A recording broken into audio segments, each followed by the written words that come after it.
রসুলিল করিম আম্মাবাদ।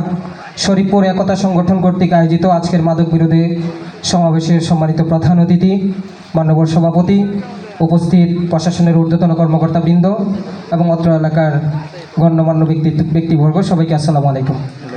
আজকের মাদক বিরোধী সমাবেশটি করতে গিয়ে শরীফপুর একতা সংগঠন অত্যন্ত গুরুত্বপূর্ণ ভাবেই তারা কাজগুলো সম্পাদন করেছে। বিশেষ করে সদর উপজেলার সার্কেল মহোদয়, এডিশনাল এসপি, ওনার সাথে ওনারা সৌজন্য সাক্ষাৎ করেছে, বিস্তারিত কথা বলেছেন। সদর উপজেলার ওসি মহোদয়ের সাথে কথা বলেছেন, এসপি মহোদয়ের সাথে কথা বলেছেন এবং জেলা ম্যাজিস্ট্রেট মহোদয়ের সাথে কথা বলেছেন। আজকে একটি বিশেষ কারণে পুলিশের চট্টগ্রাম রেঞ্জের ডিআইজি মহোদয় আসছেন ব্রাহ্মণবাড়িয়াতে। ওনারা প্রোটোকলের কারণে ওইখানে থাকতে হয়েছে এবং মাদক দ্রব্য নিয়ন্ত্রণ অধিদপ্তরের যে উপপরিচালক এবং ওই দপ্তর থেকেও আজকের এই প্রোগ্রামকে ওনারা সম্পূর্ণ সংহতি জানিয়েছেন। ওনারাও একটা প্রোগ্রামের কারণে আজকে আসতে পারেন নাই, প্রতিনিধি পাঠিয়েছেন। আমাদের মাঝে উপস্থিত রয়েছেন ব্রাহ্মণবাড়িয়া শহর পুলিশ ফাঁড়ির 1 নং ফাঁড়ির অফিসার ইনচার্জ জনাব নাসির উদ্দিন ভাই। সবাইকে ধন্যবাদ জানাচ্ছি। আজকের যে মাদক বিরোধী সমাবেশ, আজকে আমাদের যে এই শরীফপুর পীরবাড়ি এলাকাটা, এখানে মাদকের অভয়ারণ্য পরিণত হয়েছে।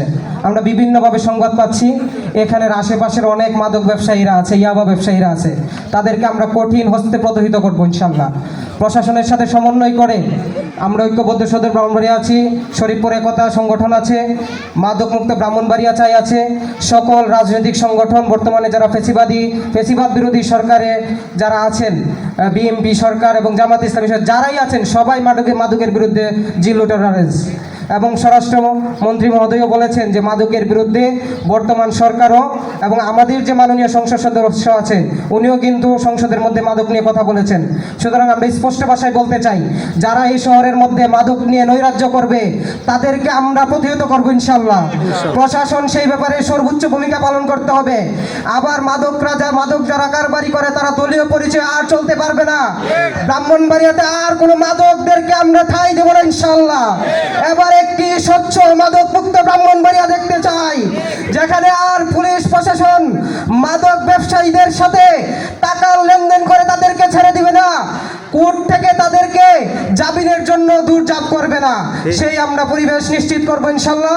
আজকের শরীফপুর একতা সংগঠন যারা সেই সমস্ত সদস্যরা যারা অক্লান্ত পরিশ্রম করেছে, নিঃস্বার্থভাবে যারা একটি মাদকমুক্ত পরিবেশ নিশ্চিত করার জন্য আজকের আয়োজন করেছে, তাদেরকে আমি মোবারকবাদ জানাচ্ছি।